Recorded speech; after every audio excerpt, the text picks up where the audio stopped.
वो उड़ान जो कभी लौटी ही नहीं। घना कोहरा था। पहाड़ों के बीच एक सुनसान घाटी में कुछ अजीब चमक रहा था। जब रेस्क्यू टीम पास पहुंची, उनके पैरों तले जमीन खिसक गई। वह एक पुराना विमान था, जंग लगा हुआ, टूटा हुआ, और उस पर धुंधला सा लिखा था, फ्लाइट 702। लेकिन ये कैसे मुमकिन था?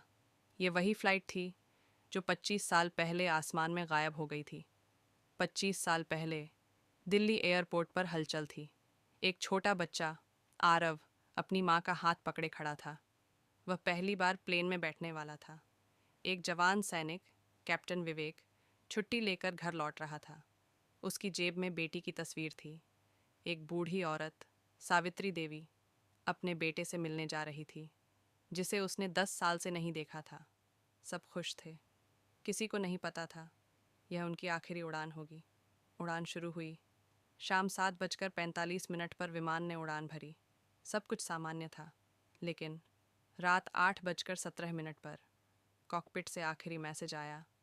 हम घने बादलों में फंस गए हैं, सिस्टम गड़बड़ कर रहा है। और फिर सिर्फ सन्नाटा। खोज अभियान महीनों तक खोज चली। समुद्र, पहाड़, जंगल, कुछ नहीं मिला। परिवार एयरपोर्ट पर इंतज़ार करते रहे। माँ रोज़ टीवी के सामने बैठती। सैनिक की बेटी हर रात पापा की फ़ोटो पकड़कर सोती। लेकिन समय के साथ सबने मान लिया, फ़्लाइट 702 अब कभी नहीं लौटेगी। और अब 25 साल बाद वही विमान एक सुनसान घाटी में मिला।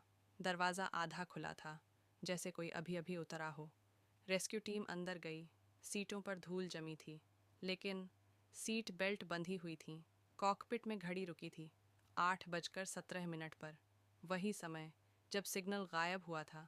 अंदर का डरावना सच, एक सीट पर छोटा सा जूता पड़ा था, बिल्कुल नया, जैसे अभी किसी बच्चे ने उतारा हो। दीवारों पर खरोंचें थीं, ऐसी जैसे किसी ने बाहर निकलने की कोशिश की हो। ब्लैक बॉक्स मिला। टीम ने रिकॉर्डिंग सुनी।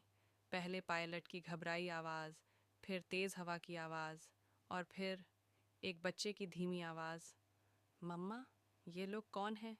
उसके बाद अजीब सी फुसफुसाहट जो किसी इंसानी भाषा जैसी नहीं थी। सबसे बड़ा झटका जब यात्रियों की लिस्ट निकाली गई तो पता चला सभी नाम वही थे, लेकिन पास के गांव में एक बूढ़ा आदमी मिला। वह खुद को आरव बता रहा था, वही छोटा बच्चा, लेकिन उसकी उम्र 30 से 32 साल की लग रही थी। उसने कहा, हम कहीं गिरे नहीं थे, हम बादलों के ऊपर एक अजीब रोशनी में फंस गए थे। वहाँ समय रुक गया था। हम बूढ़े नहीं हो रहे थे, लेकिन बाकी लोग एक एक कर गायब होते गए। उसकी आंखों में डर था। उसने आखिरी बात कही, मम्मा अभी भी वहीं है, वो लोग उसे जाने नहीं दे रहे। और फिर वह अचानक चुप हो गया। आखिरी ट्विस्ट, अगली सुबह वह बूढ़ा आदमी भी गायब था, जैसे कभी था ही नहीं। रेस्क्यू टीम दोबारा विमान के पास गई, लेकिन वहाँ कुछ भी नहीं था। न विमान, न कोई निशान, सिर्फ खाली घाटी और घने बादल।